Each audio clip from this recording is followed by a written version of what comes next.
દિવસથી જ પોલીસે બંદોબસ્ત કડક કરી દીધો છે, ત્યારે સુરત પોલીસે પ્રથમ નોરતે રાત્રે કડક બંદોબસ્ત ગોઠવ્યો હતો।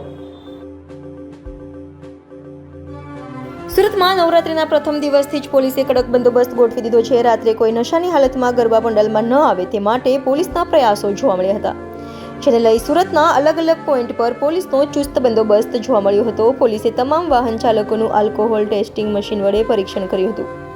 સુરતમાં નવરાત્રી દરમિયાન કોઈ પણ પ્રકારની ગડબડ ન થાય તે માટે સુરત પોલીસે કડક બંદોબસ્ત ગોઠવ્યું છે।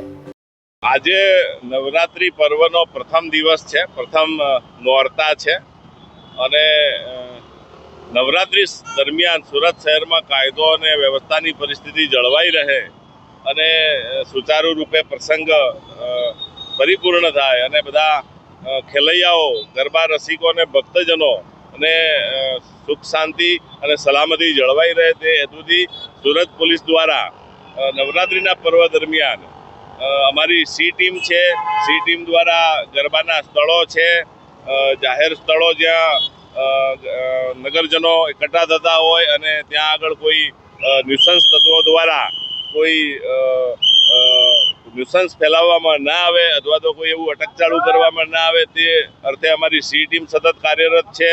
તેમજ જે અમારા પોલીસ સ્ટેશન વિસ્તારના જે મુખ્ય 4 રસ્તાઓ છે એ 4 રસ્તાઓ પર પોલીસ દ્વારા નાકા પોઈન્ટ રાખીને સઘન વાહન ચેકિંગ કરવામાં આવી રહેલ છે।